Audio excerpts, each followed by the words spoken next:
드디어 오늘 마지막이고요. 대충 세보니까 첫날보다도 2명 더 오셨네요. 오늘 아침에 여러분 그 CBS 성경사랑방 보신 분 손 한번 들어봐 주십시오. 예, 10명은 넘었습니다. 예, 저를 부끄럽게 하지 않게 해주셔서 감사드립니다. 오늘 새벽 마치자마자 제가 오늘 CBS 녹화가 있어가지고 오전부터 오후 늦게까지 녹화하고 그리고 바로 이렇게 오게 됐습니다. 그래서 지금 내 몸이 아니라 남의 몸 같습니다. 여러분 집중해서 좀 들어주시고 그리고 기도하는 마음으로 함께 나눴으면 좋겠습니다. 이제 오늘 마지막 말씀이 되고요. 특별히 오늘 초청받아서 오신 자녀들 말씀을 잘 들으시고 오늘 이 기회에 하나님이 나에게 어떤 말씀을 하시는지 깊이 듣고 결단하는 그리고 그 한 말씀이 우리 인생을 바꿀 수도 있습니다. 바로 그런 시간 될 수 있기를 바랍니다. 젊은 친구들이 사람들의 그 나이대를 상품에 비유해서 이렇게 얘기하곤 합니다. 10대에 해당하는 사람들을 샘플이라고 말하고 20대에 해당하는 사람을 신상품이라고 하고요. 30대에 해당하는 사람을 명품이라고 합니다. 40대가 되면 기획상품으로 떨어집니다. 50대가 되면 반액 세일이 되고요. 60대가 되면 재고 처리가 되고 70대가 되면 분리수거가 되고 80대가 되면 소각이 된답니다. 나이 들어가는 것도 서러운데 나이 들어갈수록 이렇게 외면당하는 게 우리네 인생이 아닌가 한번 생각해 볼 수 있겠죠. 아무 생각 없이 나이만 먹어가면 샘플 됐다가 신상품 됐다가 명품 취급당했다가 기획상품 떨어지고 발액세일, 재고처리, 분리수거, 소각되어버리는 게 우리네 인생입니다. 그런데 예수께서는 30대에 사역을 시작하셨고 30대에 십자가를 지셨고 30대에 부활하셨습니다. 예수님은 명품 인생을 사셨고 명품으로 인생을 마치셨습니다. 그렇다면 아무 생각 없이 나이를 먹으면 이 순서를 따라가지만 예수와 제대로 만나서 예수의 정신과 예수의 영을 보신 사람들은 바로 예수의 비전을 발견한 사람들은 예수와 함께 30대 명품 인생을 살아낼 줄로 믿습니다. 그래서 우리는 오늘 말씀을 통해서 예수를 붙들었던 혹은 예수께서 우리에게 주시는 그 비전이 무엇인지를 발견하고 그 정신을 가지고 우리 인생을 다시 한번 조절하고 그곳을 향하여 나아가는 시간이 되었으면 합니다. 오늘 본문 말씀은 사도 바울이 빌립보 교인들에게 보낸 편지입니다. 사도 바울 혹은 사울이라고 하는 사람 여러분 아시죠? 이분이 예수를 믿는 사람들을 박해하는 일을 앞장섰습니다. 왜냐하면 이 당시 하나님을 믿는 사람들, 그 하나님 믿는 신앙인들은 예수를 메시아로 말하고 고백하는 사람들을 이단으로 생각했습니다. 잘못 믿는 사람들이죠. 그 이단들은 가서 권면하고 가서 가르치고 그리고 그것을 수용하지 않으면 그들을 박해하는 이런 일들을 하는 것이 하나님을 잘 믿는 사람들이 하는 것으로 생각했던 겁니다. 그러기에 사울도 그런 일을 했습니다. 그러다가 다메섹이라고 하는 지역, 오늘날로 하면 다마스쿠스입니다. 시리아의 수도 다마스쿠스에 예수 믿는 사람들이 있다는 소문을 듣고 그곳을 가다가 거기에서 예수를 만납니다. 사도행전 26장 14절을 보면은 사울아 사울아 내가 어찌하여 나를 핍박하느냐 가시체를 뒷발질하기가 내게 고생이라. 아주 놀라운 이야기입니다. 무슨 얘기냐면 이 사울, 바울이라고 하는 사람이 예수 믿는 사람들을 박해하면 박해할수록 그게 하나님의 일로 생각했거든요. 그러면 하나님의 일을 하면은 하나님이 기뻐하시는 일이기 때문에 내 마음도 기뻐야 돼요. 그런데 그 일을 하면 할수록 괴로운 거예요.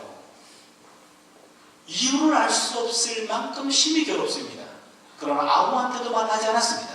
그런데 그것을 들켰어요. 누구에게? 예수님에게. 내가 어찌하여 나를 핍박하느냐? 가시체를 뒷발질하기가 내게 고생이라. 여러분 가시체를 뒷발질해 보세요. 누구 발만 아픈가? 뒷발질하는 사람만 아파요. 지금 사울이 열심히 예수 믿는 사람들을 박해하는 그 일이 가시체를 뒷발 뒷발질하는 고통만 당하고 있는 일이라고 하는 것을 예수께서 깨뜨려 보는 겁니다. 이 말 한마디에 바울은 넘어갑니다. 들켰습니다. 아무한테도 말하지 않은 것을 그분은 알고 계셨어요. 예수께서 그것을 알고 계셨다라는 말입니다. 그 이후에 그 사도 바울은 이때 예수를 만나서 다시 눈을 뜨게 되었습니다.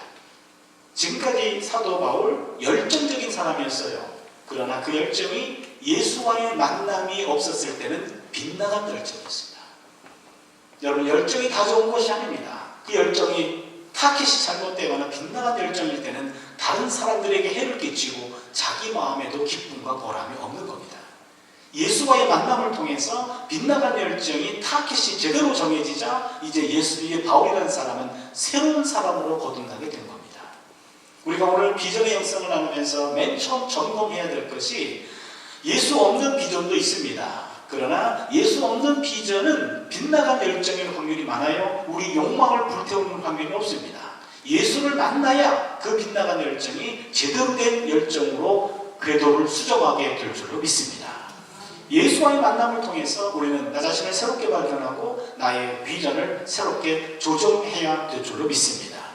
이제 바울이라는 친구가 빌립보 교인들에게 보낸 편지글 속에서 우리는 세 가지 메시지를 함께 나눠보려고 합니다. 첫 번째 메시지는요, 한번 다 따라해 주시겠습니까? 인간은 되어가는 존재입니다. 인간은 되어가는 존재입니다. 무슨 말이냐면 인간은 완성된 존재가 아니라는 겁니다. 오늘 12절, 13절을 보시면 내가 이미 얻었다 한도 아니요 온전히 이루었다 한도 아니라 오직 내가 그리스도 예수께 잡힘받은 그것을 잡으려고 쫓아가노라. 형제들아, 나는 아직 내가 잡은 줄로 여기지 아니하고 오직 한 일, 즉 뒤에 있는 것은 잊어버리고 앞에 있는 것을 잡으려고, 이렇게 되어 있습니다. 여기 보니까 이 바울이 예수와의 만남을 통해서 맨 처음 깨닫게 된 것은 이미 얻었다 한도 아니요 온전히 이루었다 한도 아니라, 한마디로 말하면 아직 아닙니다, 그 말이에요. 예수 만나기 이전에 사울, 그분의 인생은, 그분의 삶이라는 것은 우리가 한번 미루어 짐작해 볼 수 있어요. 여러분, 예수 믿기 전엔 사울, 예수 믿고 난 다음에는 바울, 주로 이렇게 생각 많이 합니다. 그러나 그 말도 맞습니다만 조금 더 생각하면은요, 또 다른 측면도 고려해야 됩니다.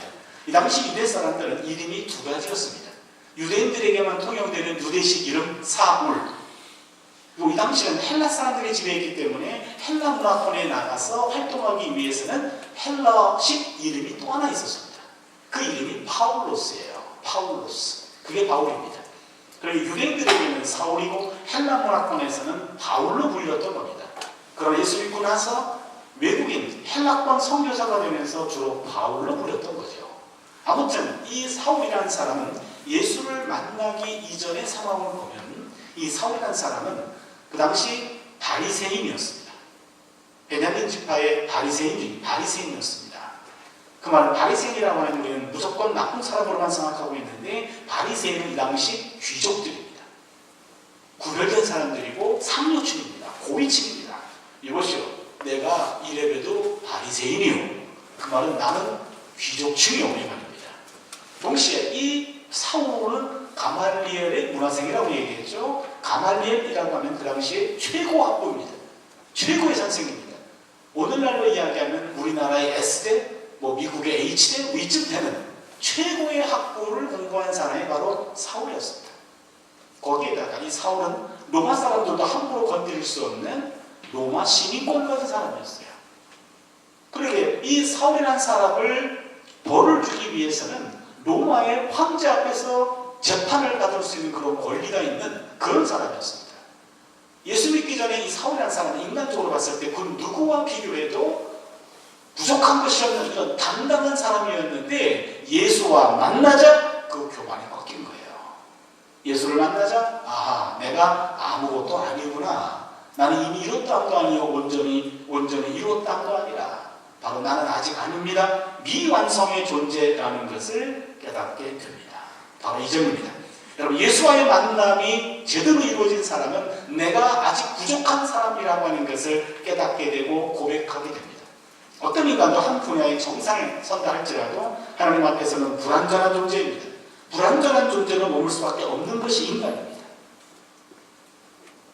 제가 고등학교를 마치고 바로 신학대학교를 갔고 그 당시까지만 해도 수도권에 가는 기분으로 세상과의 인연을 다 끊었고 유행가도 끊었다고 말씀드렸습니다. 제가 아는 유행가가 하나도 없습니다. 유행가는 불경가는 사람이 부르는 것으로 오해를 했어요. 그 바람에 아무런 유행가 기억나는 거 하나도 없는데 대학 4학년 때 오늘의 아내를 만나게 되었는데 그 친구와의 만남을 통해 가지고 그분한테 유행가 하나 배운 게 있는데 그게 인생은 미완성이라는 노래입니다. 인생은 미완성 끝까지만 알아요. 근데 오늘 설교는 그것만 있으면 됩니다. 인생은 미완성이라는 거예요. 인생은 미완성. 완성된 것이 아니라 인생은 미완성이라는 겁니다.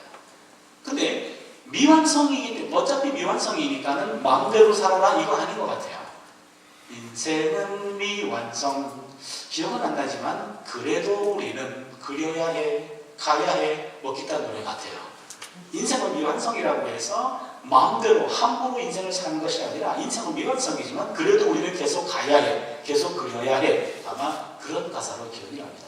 맞습니다. 인생은 미완성이지만 그래도 우리는 계속 살아야 해. 그런 건데요. 인간은 하나님 앞에 서 있는 영원한 미완성의 존재입니다. 인간은 미성숙한 존재입니다. 그렇기 때문에 우리가 크리스찬이라고 한다면 여러분 무덤에 갈 때까지 겸손함을 잃지 마시길 바랍니다. 우리가 미완성의 존재라고 한다면 두 가지를 고려해야 됩니다. 첫 번째는 겸손입니다. 겸손. 내가 크리스찬이라고 한다면 본질을 파악했다면 여러분 나는 겸손함을 잃지 말아야 되는 존재인 것을 기억하십시오. 남들보다 더 많이 배운 사람이 있습니까? 겸손하십시오. 남들보다 더 많이 가진 사람이 있습니까? 겸손하십시오. 남들보다 더 많이 높은 곳에 계신 분 계십니까? 겸손하시기 바랍니다. 남들보다 더 많은 것, 그것은 굴림의 수단이 아니라 그것은 바로 섬김의 도구입니다. 남들보다 조금 더 배웠습니까? 그것 가지고 섬기세요. 남들보다 조금 더 높은 곳에 있습니까? 그것 가지고 자랑이나 굴림하지 마시고 그것 가지고 아랫사람 섬기세요. 남들보다 더 많이 갖고 계신 분 있습니까? 더 많은 것 그것 가지고 부족한 사람들을 섬길 수 있기를 바랍니다. 바로 그 모든 것들은 섬김의 도구예요. 어떤 장로님이 점심 식사를 조금 과하게 하셨던 모양입니다. 10번 정도 있었던 모양이에요. 점심을 거하게 드시고 잠시 의식을 잃었는데 꿈을 꿨어요. 꿈속에서 하나님 나라를 갔습니다. 그런데 지난주에 하늘의 부름을 받은 집사님이 거기서 베드로 사도 앞에서 식사를 하고 있는데 베드로 사도한테 탕수육을 대접받고 있더라고요. 그래서 그 장로님은 이제 자기 순서를 기다리고 있는데 우리 집사가 탕수육이면 나는 풀코스가 나오겠지 라고 기대했는데 그 앞에 배달된 메뉴를 보니까 짜장면 한 그릇이에요. 이 장로님이 조금 불쾌해서 거기 베드로 선생 나 좀 잠깐 봅시다. 배달 사고가 난 것 같은데 좀 메뉴를 확인해 주시기 바랍니다.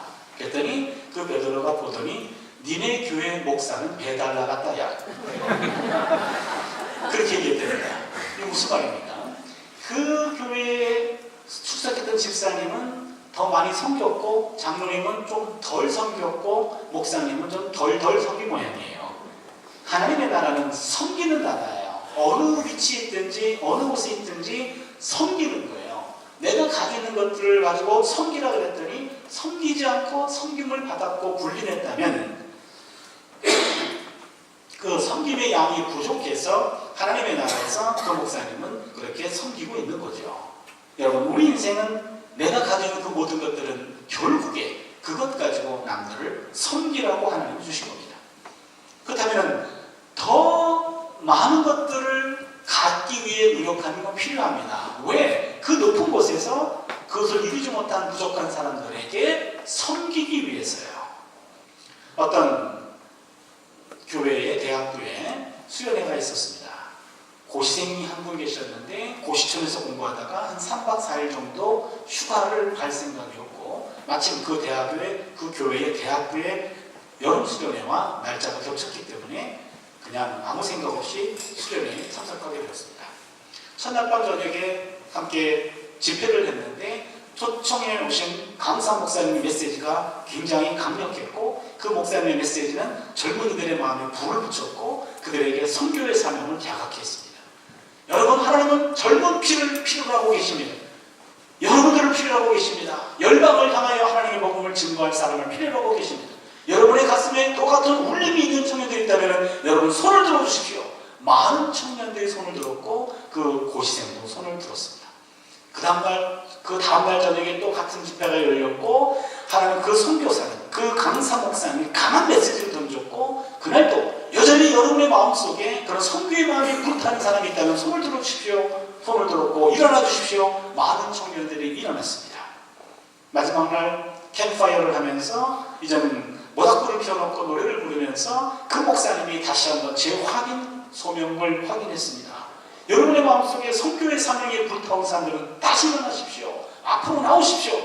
많은 청년들이 앞으로 나갔고 거기서 헌신을 다짐했고 선교사가 되기로 서원 기도까지 하고 많은 청년들이 보는 앞에서 화성의 노래까지 불렀고 그 대열에 그 고시생도 있었습니다. 3박 4일 동안에 그 수련회가 끝났습니다. 자신들의 일상으로 돌아갔습니다. 이제 제정신으로 돌아온 거죠. 그리고 그 친구가 고시촌에 들어가서 공부를 하는데 공부가 안 되는 거예요. 내가 지난 며칠 동안 내게 무슨 일이 있었지? 내가 선교사가 되기로 서원을 한 거예요.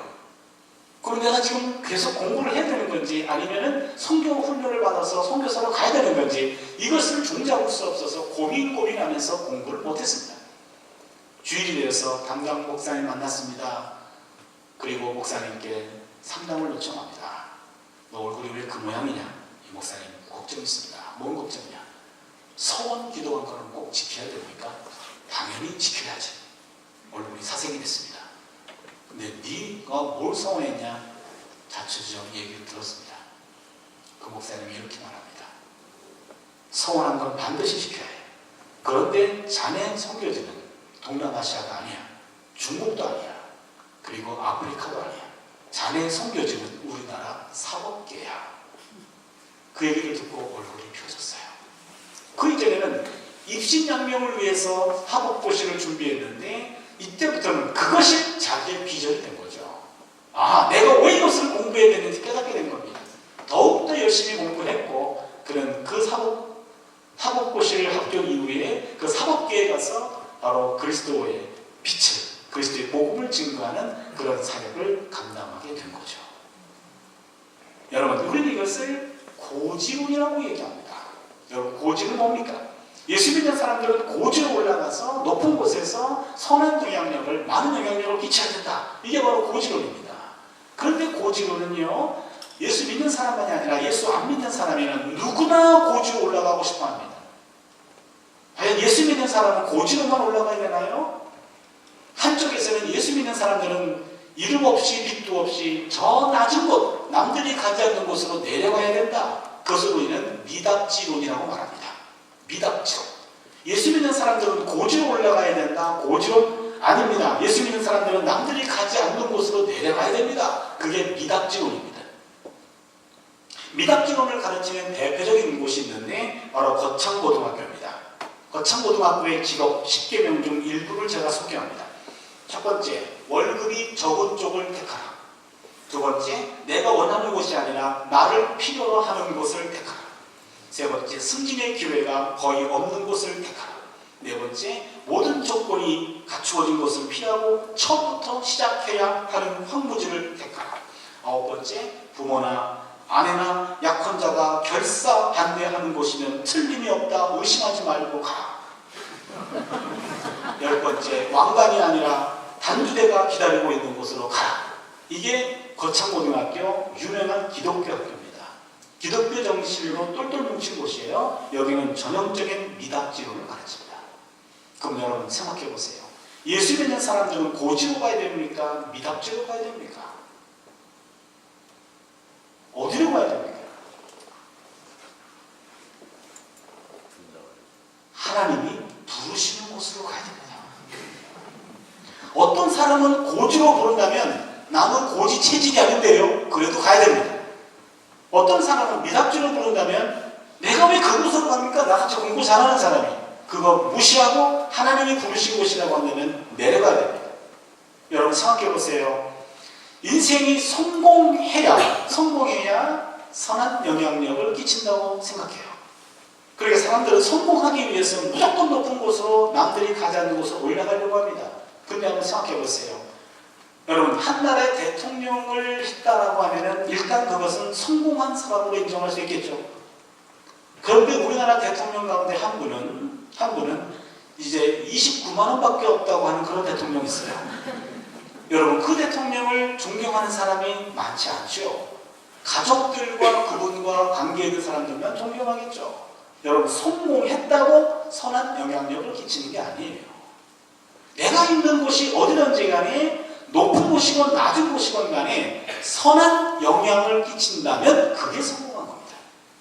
높은 곳에 가서 선한 영향력을 끼치면 성공한 겁니다. 미답지로 가서 선한 영향력을 끼치면 그게 성공한 겁니다.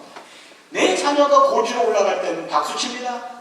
내 자녀가 미답지로 내려갈 때는 상당히 부끄럽게 생각하고 안타깝게 생각합니다. 그러면 안 됩니다. 당당한 마음을 가지고 하나님이 부르시는 곳이 고지라면 고지를 향해 가고 미답지라면 미답지로 내려가는 자녀가 있을 때 인정하고 격려하고 자랑스럽게 생각할 수 있는 그런 자세, 그것이 바로 예수 믿는 부모요, 예수 믿는 사람으로서의 처신입니다.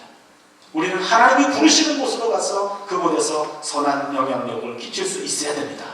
그것이 어떤 것이든지 간에 그것 가지고 군림하거나 남을 짓누르는 것이 아니라 그것 가지고 섬기고 다른 사람들을 살리는 일에 사용될 수 있기를 바랍니다. 우리 미완성의 존재라고 했습니다. 겸손함을 잃지 말아야 되고 또 하나는 가능성이 있습니다. 지금 나는 완성된 존재가 아니에요. 인격도 그렇고 삶도 그렇고 내 모든 것들이 미완성입니다. 만들어져가는 과정입니다. 되어가는 존재입니다. 그러기에 우리에게는 미래가 있습니다. 오늘보다 나은 미래가 있습니다. 미래보다 나은 또 다른 미래를 우리는 기다릴 수 있고 기대할 수 있습니다. 그러기에 열린 마음을 가지고 배워야 됩니다. 열린 마음을 가지고 공부해야 됩니다. 여러분, 인생은 평생 학생으로 사는 겁니다. 이 세상은 학교입니다. 우리가 태어나면서 인생 학교에 입학합니다. 졸업은 언제 합니까? 내가 공부하기 싫다고 졸업하는 게 아니라 하나님이 부를 때 졸업하는 겁니다. 하나님이 우리의 숨을 걷어가지 않고 그 계속 허락하는 한 우리는 하나님이 부를 때까지 공부하는 거예요. 배우는 겁니다. 끊임없이 공부하고 배우다가 하나님이 부르실 때 모든 걸 내려놓고 가는 겁니다. 그러기에 우리는 미완성의 존재이기 때문에 나이가 아무리 많아도 부족해요. 아직도 인격도 부족하고 말씀도 부족하고 내 기도도 부족하고 부족한 게 많아요. 이 부족한 것들을 끊임없이 채우다가 채우는 열심 중에 과정 중에 하나님의 부르심을 받는 거예요. 여러분 중에 지금 90 넘으신 분 계십니까? 목사님 여기 계신가요? 안 계십니까? 예, 그러면 90 넘으신 분이 없다면 다 어린 분들이니까 잘 들으세요. 얼마 전에 동아일보에 한 칼럼을 봤는데 95세 어른의 수기입니다. 95세가 된 어른의 수기. 잘 들으세요. 나는 젊었을 때 정말 열심히 일했습니다. 그 결과 나는 실력을 인정받았고 존경을 받았습니다. 그 덕에 63세 때 당당한 은퇴를 할 수가 있었습니다. 그럼 지금 95번째 생일을 얼마나 후회 눈물을 흘렸는지 모릅니다. 내 65세째, 65년의 생일은 자랑스럽고 떳떳했지만 이후 30년의 삶은 부끄럽고 후회되고 비통한 삶이었습니다. 나는 퇴직 후 이제 다 살았다. 남은 인생은 그저 덤이다. 그런 생각으로 그저 고통 없이 죽기만을 기다렸습니다. 덧없고 희망이 없는 삶, 그런 삶을 무려 30년이나 살았습니다. 30년의 시간은 지금 내 나이 95세로 보면 3분의 1에 해당하는 기나긴 시간입니다. 만약 내가 퇴직했을 때 앞으로 30년 더 살 수 있다고 생각했다면 난 정말 그렇게 살지는 않았을 것입니다. 그때 나 스스로가 늙었다, 뭔가를 시작하기는 늦었다고 생각했던 것이 큰 잘못이었습니다. 나는 지금 95세지만 정신이 뚜렷합니다. 앞으로 10년, 20년 더 살지 모릅니다. 이제 나는 하고 싶었던 어학 공부를 시작하려고 합니다. 그 이유는 단 한 가지. 10년 후 맞이하게 될 105번째 생일날 95세 때 한참 나이에 왜 아무것도 시작하지 않았는지 후회하지 않기 위해서입니다. 저에게는 큰 도전이 됐습니다. 큰 도전입니다. 95세 된 할아버지가 그동안 미뤄놓았던 어학 공부를 시작한다는 겁니다. 우리 인생은요, 하나님이 부를 때까지 끊임없이 내 부족을 깨닫고 끊임없이 공부하고 끊임없이 노력하다가 하늘의 부름을 받는 겁니다. 모든 인간은 미완성의 존재입니다. 되어가는 존재입니다. 그렇게 되어가는 존재 속에서 조금이라도 더 배우고 노력하고 익히고 학습하다가 하나님 앞에 설 수 있는 우리 될 수 있기를 바랍니다. 두 번째는요, 오늘 본문을 보면은 표대를 향하라고 얘기합니다. 우리의 모두의 시선은 표대를 향해야 됩니다. 14절이 말합니다. 14절을 보시면 표대를 향하여 그리스도 예수 안에서 하나님이 위에서 부르신 부르는 상을 위하여 쫓아가노라. 그러기 위해서는요, 표대를 향하기 위해서는 먼저 뒤에 있는 것을 잊어버려야 됩니다. 13절 하반절을 보시면 오직 한 일, 즉 뒤에 있는 것은 잊어버리고 앞에 있는 것을 잡아요. 앞에 있는 것을 잡기 위해서는 뒤에 있는 것을 잊어버려야 됩니다. 여러분, 과거의 것이 화려한 경력이건 간에 어두운 이력이건 간에 적절하게 지워져야 됩니다. 망각돼야 됩니다. 망각도 빼놓을 수 없는 하나님의 은혜입니다. 하나님이 적당하게 지워주는 것도 은혜예요. 과거의 것들이 다 기억난다면 과거의 포로에서 우리는 벗어날 수가 없습니다. 사람들을 만나면 그 사람이 과연 생각, 정신적인 나이가 젊은인지 늙은인지를 구별할 수 있는데요. 저희 집에 있고 둘째 딸 녀석이 재미있는 녀석이 하나 있는데요. 옛날에 그랬습니다. 지금은 안 그렇습니다. 이 녀석이 한 6살, 7살 요즘 됐을 것 같아요. 딸 녀석인데 이 녀석은 사람 애들을 보면은 자기보다 나이가 많아 보이는 애한테는 절대로 접근하지 않아요. 자기가 봤을 때 자기보다 어린 애들만 찾아갑니다. 반가이 찾아가요. 너 몇 달? 나 3살. 그러면은 내가 3살 때 말이야. 그리고 자기 3살 때 얘기를 한 10분 동안 얘기해요. 내가 너만 했을 때 말이야 하고 옛날 얘기해 주는 거예요. 너는 몇 살? 난 4살. 내가 4살 때 말이야. 그리고 4살 때 얘기를 한 10분 정도 얘기합니다. 내가 들어봤더니요, 틀리잖아요. 아주 무슨 대사 외우듯이 자기 4살의 경력을 다 이야기하는 거예요. 나이 많은 애를 만나지 않는 이유를 알아봤더니 나이 많은 아이를 만나면 자기가 할 말이 없어. 할 말이 없어요. 아직 안 살아봤기 때문에. 그러니까 자기가 얘기하고 싶어서 자기 과거 얘기하는 걸 즐거워하는 거예요. 그렇게 애들을 만나야 돼요. 근데 여러분, 과거를 들추는 사람은 갈 날이 가까운 사람이고 미래를 많이 말하는 사람은 할 일이 많은 사람이에요.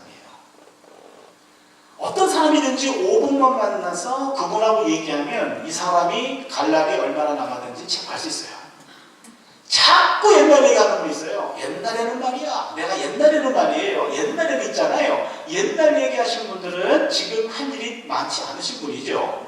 그분은 갈 날이 가까우신 분이고, 나는 말이에요. 이런 일을 계획하고 있고 이랬으면 좋겠고 이거를 왜 준비하고 내 가정도 그렇고 우리 교회도 그렇고 자꾸 미래를 얘기합니다. 앞을 얘기합니다. 그 사람은 나이와 상관없이 할 일이 많은 사람이에요. 그 사람은 젊은 사람입니다. 여러분, 생물학적 나이가 중요하지 않아요. 내 정신적 나이가 더 중요합니다. 내 언어와 내 관심이 과거를 들추느냐, 과거지향적이냐, 아니면 미래를 말하느냐, 미래지향적이냐에 따라서 그 사람의 삶의 나이는 달라지는 겁니다. 그러게 바울은 표대를 향하라고 얘기합니다. 여러분, 뒤에 있는 것은요, 결정사항이 아닙니다. 지나간 과거는 결정사항이 아닙니다. 지나간 과거는 하나의 참고사항입니다. 과거에 너무나 매이면 나는 안 돼 라는 자기 포기에 올가미가 되고요, 과거에 너무 매이면 이만하면 됐지 라는 자만의 포로가 될 수 있습니다. 그러게 과거의 것들에 너무 매이지 말고 우리의 시선을 앞을 향할 수 있기를 바랍니다. 표대를 향하는 겁니다. 앞에 있는 것을 바라보는 건 중요합니다. 첫날 고난의 형성을 나누면서 저희 가정의 경제적인 어려움을 제가 잠깐 비추었습니다. 경제적으로 집이 넘어갔고 경제적으로 어려워서 고등학교 공학금을 못 내고 쫓겨오기도 했고 고등학교를 마칠 수 있을런지 참 걱정이었다는 말씀을 드렸습니다. 그 이후로 저희 가정 경제는 다시 일어서지 못했습니다. 굉장히 힘들고 어려웠습니다. 가까스로 고등학교를 마쳤고 가까스로 신학대학 들어가서 공부를 했어요. 아무튼 가까스로 공부를 했고 가까스로 대학원을 마쳤고 가까스로 유학을 마치고 왔어요. 박사를 가지고 와서 박사학위를 취득하고 왔는데 김포공항에서 제 어머니께서 박사학위를 취득하고 온 날 저한테 그런 얘기하는 거예요. 네가 고등학교 1학년 때 했던 말을 기억하니? 그러는 거예요. 제가 기억할 리가 없습니다. 망각의 은사가 충분하기 때문에 기억할 리가 없죠. 내가 뭐라고 했습니까? 그랬더니 제 어머니께서 네가 고등학교 1학년 때 이런 얘기했어. 이렇게 말씀하십니다. 가난은 죄가 아닙니다. 약간 불편할 뿐입니다. 내가 가난한 것이 아닙니다. 우리 부모님이 가난할 뿐입니다. 나는 가난하지 않을 겁니다. 오늘의 내가 불쌍한 것이 아니라 오늘의 부모님이 불쌍합니다. 이건 지금 봐도 훌륭합니다. 그렇지 않아요? 고등학교 1학년 때 정말 짜증났거든요. 힘들고 매일 싸우고 내 고등학교 공학금도 못 줘가지고 학교도 쫓겨나오고 이런 상황이었는데 가만히 생각해보니까 내 미래를 보니까 우리 부모님보다 내가 잘 살 것 같아요. 내가 이렇게 지지를 못 살 것 같진 않아. 나는. 그렇다면 이 나이에 그렇게 어렵게 살 수밖에 없는 부모님들이 불쌍한 거예요. 내 미래를 보니까 우리 부모님들이 불쌍하게 보이더라고요. 그 고등학교 시절의 사춘기를 부모를 원망하기보다는 연민의 정을 가지고 이해하고 극복할 수 있었던 것은 내가 나의 미래를 보았기 때문입니다. 가정에 반대를 무릅쓰고 신학대학을 입학했습니다. 저희가 신학 공부할 때는 이 사회 분위기도 그렇고 믿음의 가정도 그렇고 내 자녀가 목회자가 된다는 것 그렇게 자랑할 만한 일도 아니었고 그리고 격려할 만한 일도 아니었던 것 같습니다. 분명히 두 분 다 집사님이셨고 신앙인이었는데 맏아들 신학대학 가는 것에 대해서 굉장히 부끄럽게 생각했고 반기지 않았습니다. 아무튼 그 분위기 속에서 신학대학을 갔고 가정은 어려웠는데 첫 학기 등록금은 어떻게 쓰는지 해주지만 나머지 등록금은 해줄 능력도 없지만 해줄 마음도 없다. 하나님이 원하시는 길이라면 하나님 알아서 하겠지. 네가 알아서 해라. 그렇게 신학대학 생활이 시작됐어요. 서울신학대학은 1학년 들어가면 기숙사로 들어갑니다. 기숙사 들어가서 일주일 동안 생활하고 주말에 잠시 나왔다가 다시 들어가는 것이 우리의 삶의 스타일이었습니다. 금요일날 오후에 집에 들어갑니다. 그러면은 신학생 집안이니까는 이제 어머니 아버님하고 같이 가끔 가정 예배를 드리고 납니다. 가정 예배를 드릴 때 가장 많이 불렀던 노래가 돌아와 돌아와 돌아와였어요. 우리 부모님은 돌아와 부르면서 우시고 나도 돌아와 부르면서 우는데 둘 다 돌아오는 방향이 달라요. 우리 부모님들은 제발 관두고 돌아와서 공부를 다시 해서 딴 거 해라 이 얘기고 저는 부모님들의 마음을 좀 돌이켜서 신학 공부하는 것을 좀 격려하고 인정해 주십시오. 그런 거였습니다. 매주 주말만 가면 힘이 쭉쭉 빠집니다. 그런데 가정이 여전히 어려웠기 때문에 일주일 동안 생활비를 충분히 주지를 못해요. 교통비만 간신히 줍니다.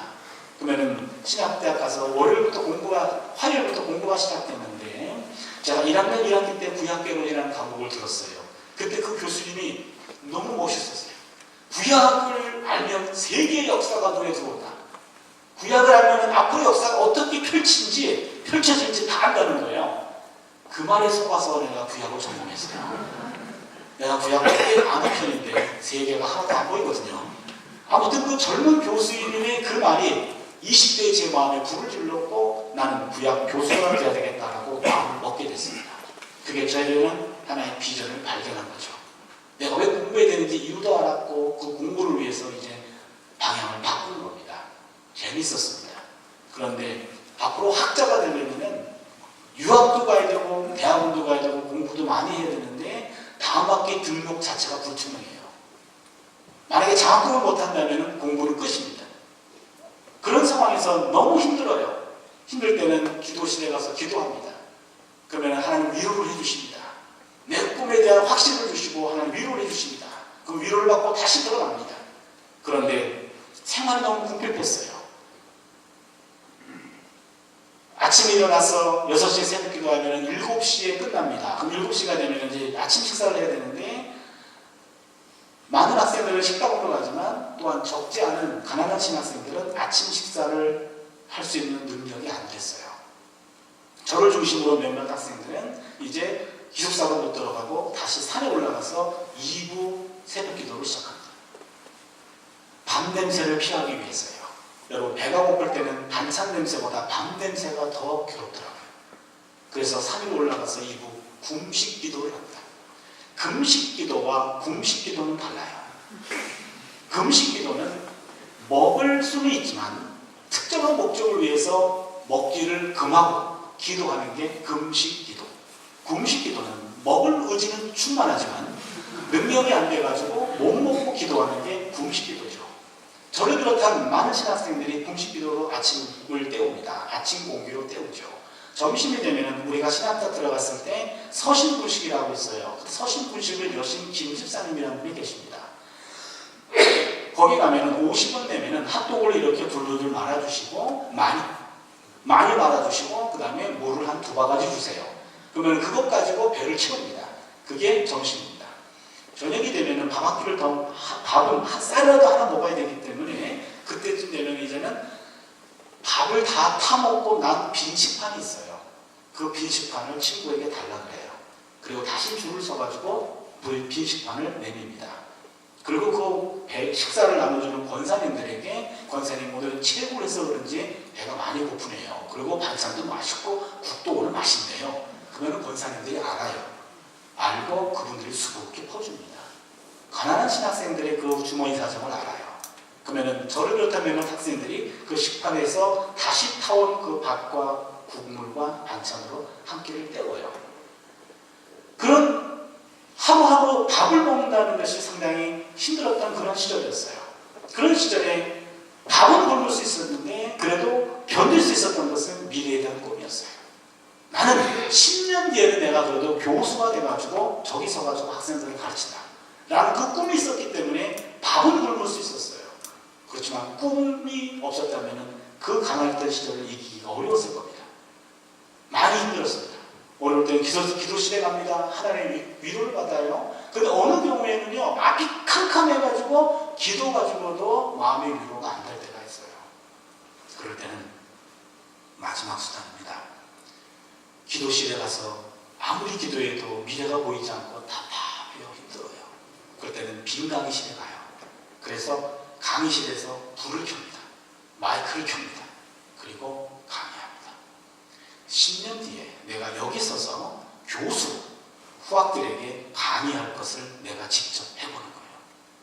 그것을 내가 직접 해보지 않고서는 내 미래가 너무나 불투명한 거예요. 그쯤 되면 제정신이 아닙니다.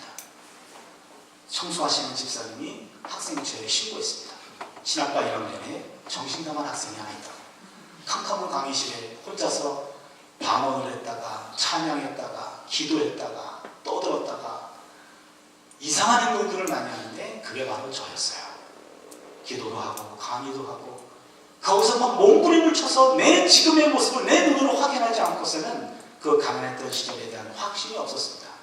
10년 뒤에 내 모습을 내가 눈으로 확인한 거죠. 그걸 통해서 미래의 꿈을 바라보면서 가난했던 시절들을 한 해 한 해 이겨나갈 수가 있었습니다. 저는 그것을 비전의 발견이라고 믿는 겁니다. 여러분, 비전과 야망은 다릅니다. 비전은 하늘로부터 나옵니다. 야망은 자기 자신에게서 나와요. 비전은 하나님이 주신 꿈입니다. 야망은 개인적인 욕망입니다. 비전은 하늘의 것입니다. 야망은 땅의 것입니다. 비전은 타인을 위한 것입니다. 야망은 자기를 위한 겁니다. 비전은요, 초라하게 시작합니다. 그러나 아름답게 꽃을 피우고 풍성한 열매를 맺습니다. 야망은 화려하게 시작하거나 대부분 실패로 끝을 냈습니다. 그렇다면 참된 성공을 원한다면 야망이 아니라 비전의 사람이 되어야 합니다. 또한 비전을 가진 사람과 몽상가는 다릅니다. 몽상가는 말만 많고 행동은 적어요. 그러나 비전을 가진 사람은 말이 적고 행동을 더 많이 합니다. 몽상가는 외부의 환경에서 힘을 얻습니다. 그러나 비전을 가진 사람은 내면의 확신에서 힘을 얻습니다. 내공이라고 말합니다. 몽상가는 가는 길이 힘들면 그만둡니다. 그러나 비전을 가진 사람은 문제가 생겨도 계속 전진합니다. 그러기 비전을 중심으로 우리는 사람 수준을 4단계로 나눠볼 수 있습니다.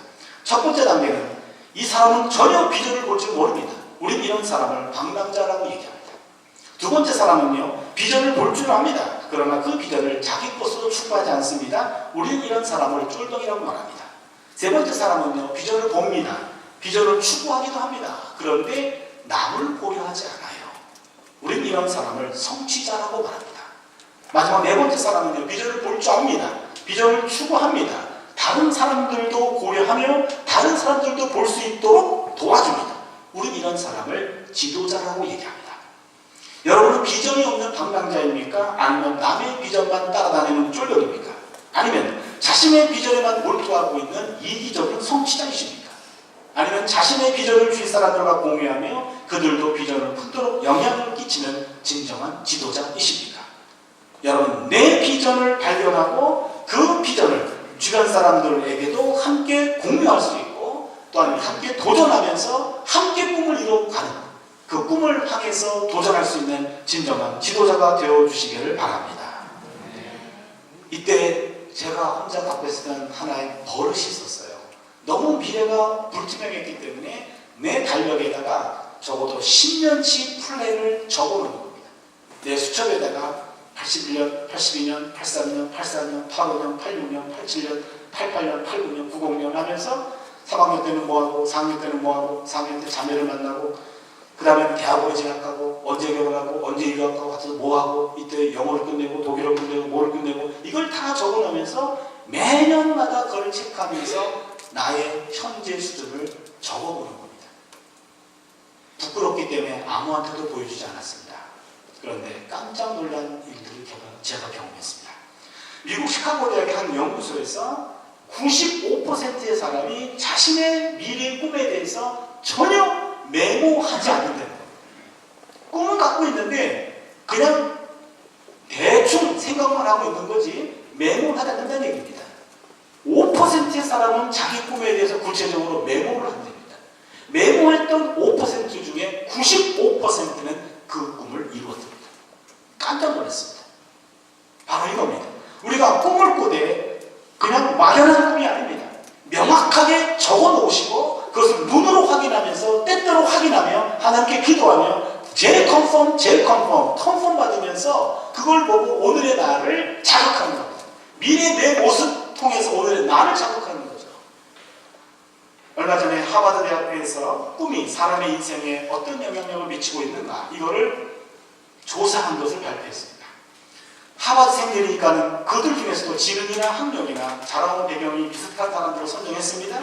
그리고 그 사람들을 25년 동안 추적했어요. 재밌는 결과가 나왔습니다. 27%의 사람, 미래에 대한 꿈이 전혀 없는 사람이에요. 그냥 머리만 똑똑해서 공부만 잘하는 사람이죠. 27%의 하버드생들이 졸업 이후에 25년을 살았는데 그들 중에 27% 미래 꿈이 없는 사람들은요. 취업과 실직을 반복하는 최하위층의 삶을 살았습니다. 60%가 목표가 희미했습니다. 이 사람들은 사회의 중하위층을 이루고 있었습니다. 10%가 단기 목표를 갖고 있었습니다. 사회의 중산층이 되었습니다. 나머지 3%, 명확하고 장기적인 비전을 가진 3%의 하버드생이 사회 각층의 저명한 인사가 되어 있었습니다. 꿈과 비전은 우리의 인생을 바꿉니다. 지금 아무것도 없는 것이 문제는 아닙니다. 꿈이 없는 것이 문제입니다. 부의 격차보다 더 무서운 것은 꿈의 격차입니다. 지금 내 사회적인 상황이 어떤 상황이 있는가? 여러분, 그것보다 더 무서운 격차는 내가 지금 꿈이 있는가? 내가 비전이 있는가? 예수님께 붙들린 그 무엇이 있는가? 이것이 있고 없고가 이후의 삶을 결판 짓는다라는 말씀입니다. 여러분의 시선은 과거에 매여 있습니까? 아니면 미래를 바라보고 있습니까? 우리의 시선을 표대를 향할 수 있기를 바랍니다. 바울은 부름의 상을 위하여 쫓아간다고 얘기했습니다. 우리 모두는 하나님께 부름받은 사람인 걸 여러분 믿으십니까? 예, 우리를 하나님 다 부르셨어요. 하나님의 자녀로 삼아주셨어요. 그렇다면 각자마다 하나님의 부름의 목표가 있어요. 나는 무엇을 위해서 불렀고 여러분은 무엇을 위해서 불렀고 누구는 무엇을 위해서 불렀고 그 부름의 상이 있어요. 나는 왜 살아야 되는가? 뭘 향해 살아야 되는가? 그것이 있단 말이에요. 그것을 발견해서 그 부름의 상을 받는 인생 되시기를 바랍니다.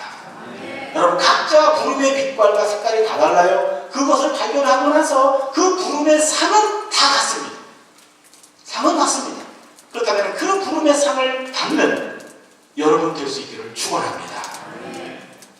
뒤에 있는 것을 잊어버리고 앞에 있는 것을 바라보고 특히 우리에게 예비된 하나님의 상을 기대하는 힘찬 발걸음 되시기를 바랍니다. 마지막 세 번째는요.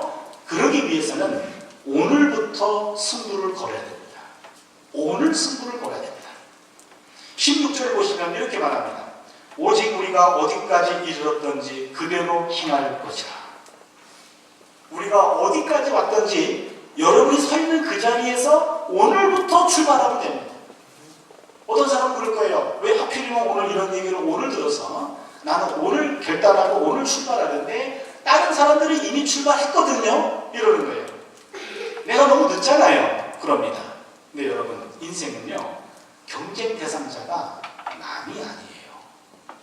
경쟁 대상자는 남이 아니라 나예요.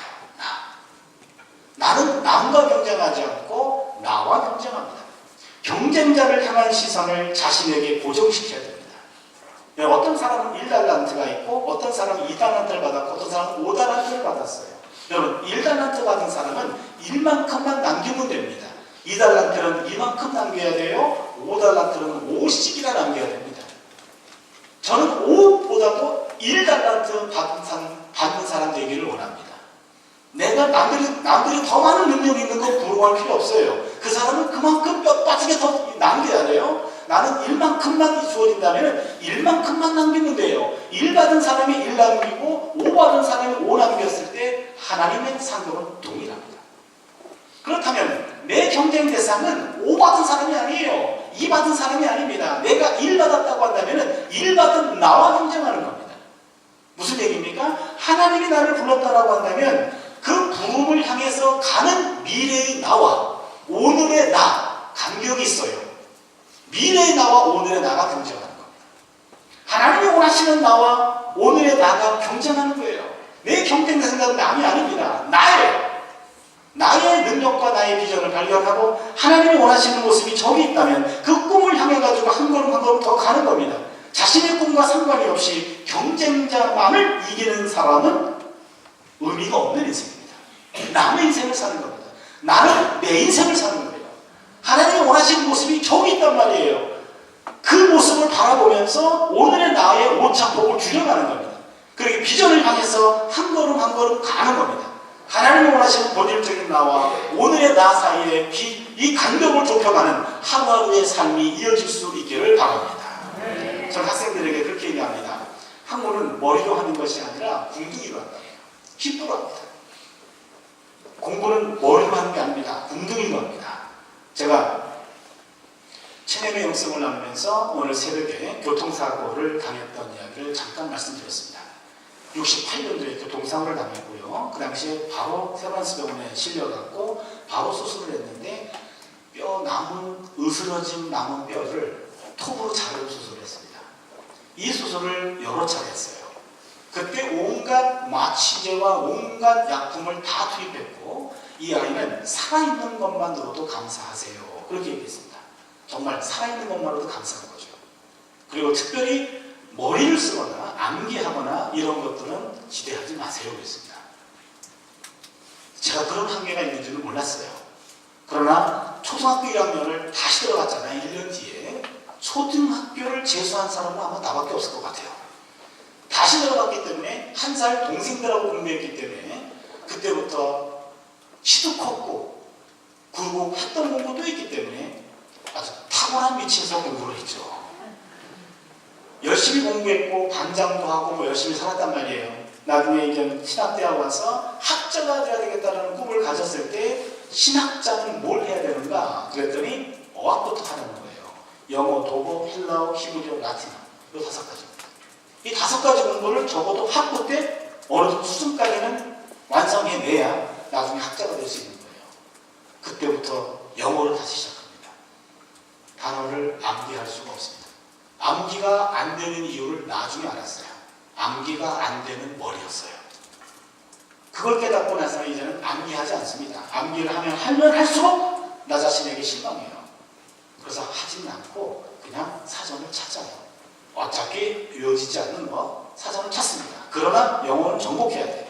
외울 수밖에 없는데 안 외워져. 안 외워지면 안 외워. 외우려고 하면 더 시험 들어. 안 외워요. 그러나 사전에 금방 봐요. 영어 책을 봤는데 단어가 이거 좀 이상해요. 몰라요. 찾았습니다. 한번 찾았어요. 줄을 거요. 어차피 못 외우니까 줄만 거요. 좀 있다가 이거 이상하다. 찾았어요. 조금 전에 찾았던 거예요. 조금 실망스럽죠. 그럼 어떡하면 할 수 없죠. 그냥 또 줄만 겁니다. 이렇게 줄 묶고 옆에 줄 묶고 3번 찾은 단어 4번까지 찾았네요. 5번, 6번, 7번, 8번 이쯤 되면 폭발하기 시작합니다. 다시 또 9번 찾는 단어가 있어요. 10번, 11번, 12번, 13번, 14번, 15번까지 찾은 단어가 있었어요. 그때는 너무 화가 나가지고 너 한 번만 더 나를 부르면 너 오려버린다 그럽니다. 근데 또 부르더라고요. 그때 진짜 오려버려요. 보고 오립니다. 한 번만 더 그러면 오려져요. 그 단어가 없어집니다. 그냥 먹어버리든지 버리든지 그럽니다. 그렇게 해가지고 구멍난 단어가 몇 개가 있어요. 그런 식으로 하다 보면은 한 13번쯤 가면 그냥 들어옵니다. 이제 단어가 무서워서 지도 살아야 되니까요. 들어옵니다. 그렇게 해서 영어가 정복이 됐어요. 독일어도 정복이 됐어요. 그래서 독일 유학을 간 거거든요. 헬라어, 히브리어, 라틴어 구약하는 사람은 아무것도 해야 돼요.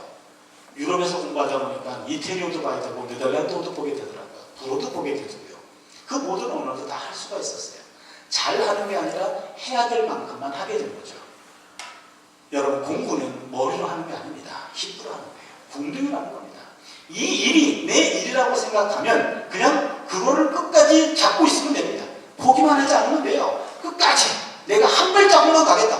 하나님이 원하시는 그 모습에 내가 성큼성큼은 가지를 못해도 하루도 쉬지 않고 한 발자국 가겠다. 오늘도 한 발자국, 내일도 한 발자국 쉬지 않고 가는 겁니다. 이 한 발자국의 힘이 무서워요. 이것이 모아지더라고요. 여러분, 대가들은요, 태어날 때부터 대가가 아니에요.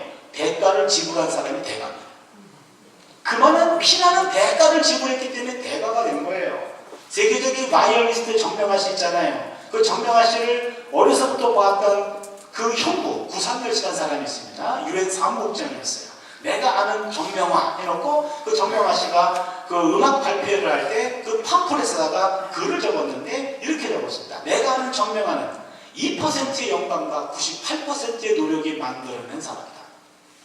정명화는 마치 시험을 앞둔 수험생이 하루에 8시간 이상씩 바이올린을 켜듯이 평생을 그렇게 살아왔다는 얘기입니다. 깜짝 놀란 일이에요. 그 나이든 그 정명화 씨가 평생을 하루도 쉬지 않고 8시간 이상을 바이올린을 킨 겁니다. 그 정도의 피나는 노력을 했기 때문에 대가가 된 거예요. 여러분, 잘해서 열심히 하는 게 아닙니다. 그냥 열심히 하다 보니까 잘 하는 거예요.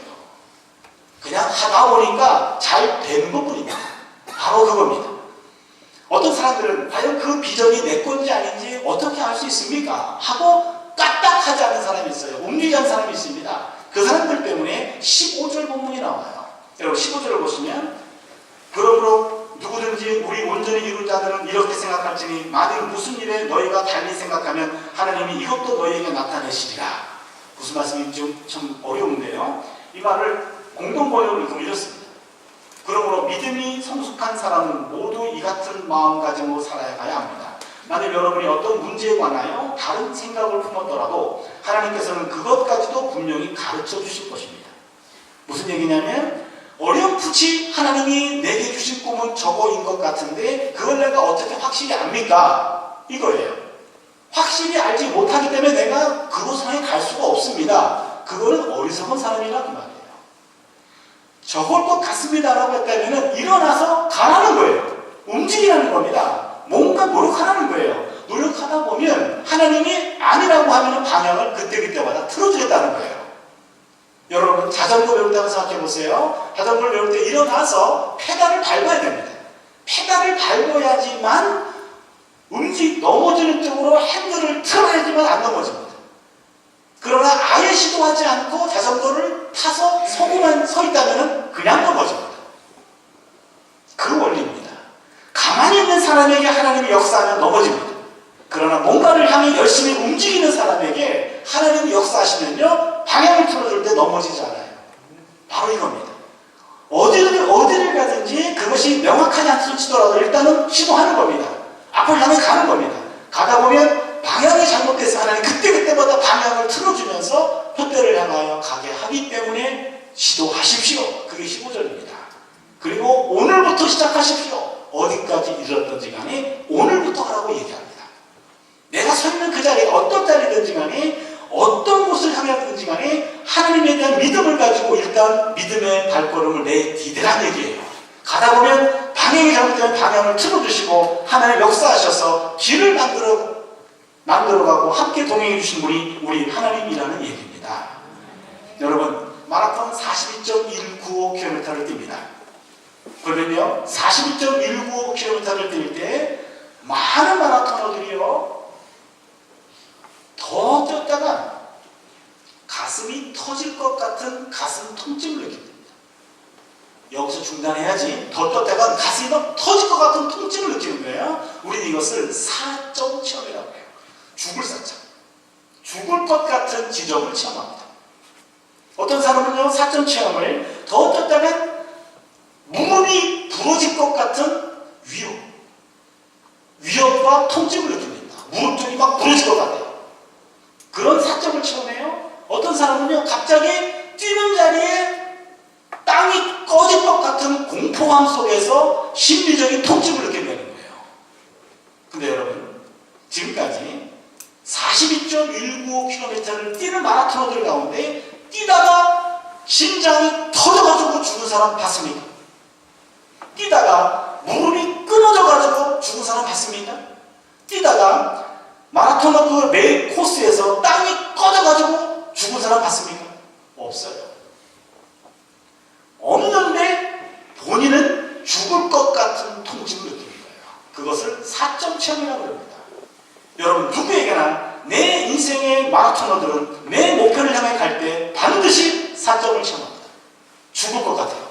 더 이상 못할 것 같습니다. 거기서 중단하면 꼬린 지점은 나와 상관이 없습니다. 누구에게나 있습니다.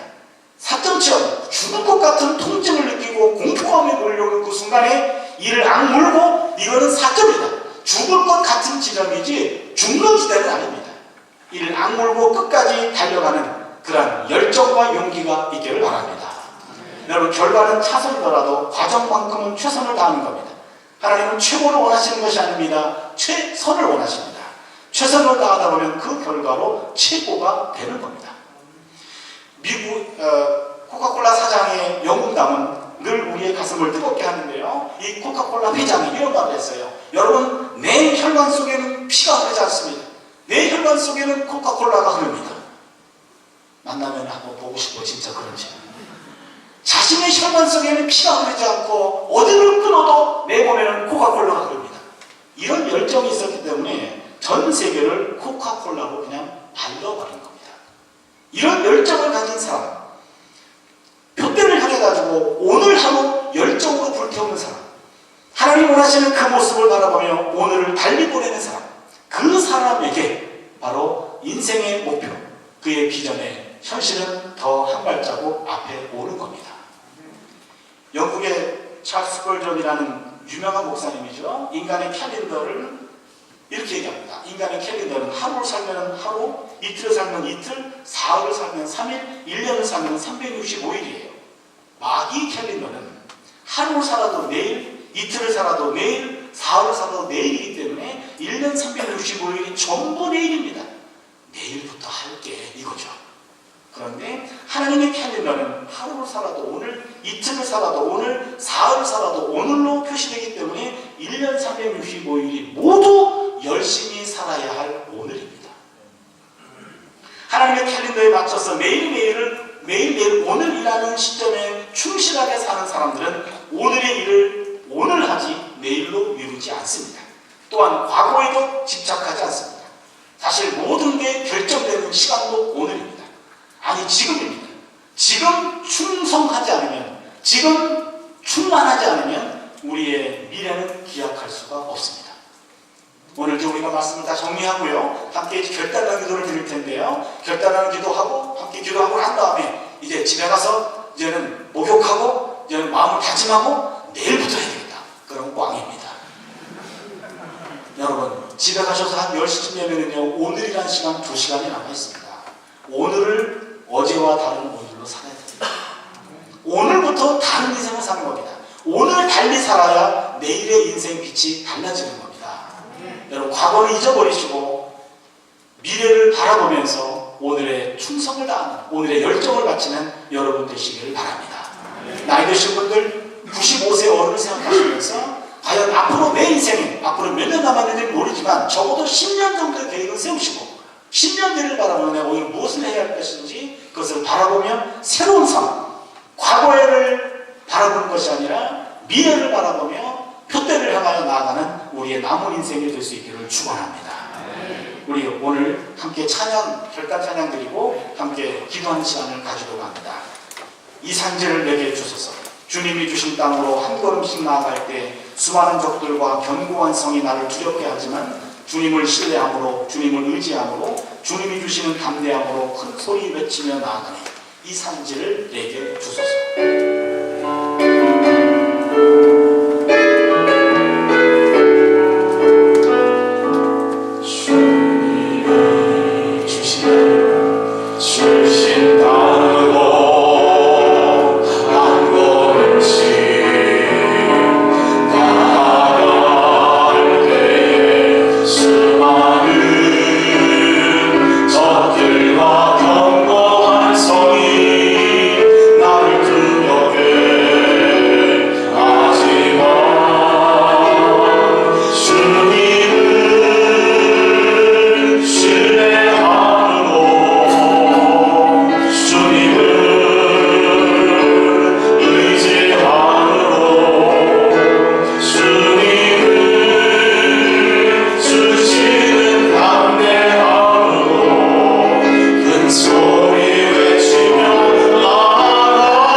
먼저 우리가 두 번에 걸쳐서 기도하려고 합니다. 여러분, 첫 번째는요, 여러분 자신의 비전을 놓고 기도하십시오. 갈렙과도 같이 하나님 이 산지를 내게 주십시오. 내가 앞으로 추구해야 할 산지가 어디 있습니까? 내 모습이 어디 있습니까? 하나님 그 비전을 발견하게 하여 주시고 그때를 향하여 나아가는 비전을 가진 사람들에게 하여 주시고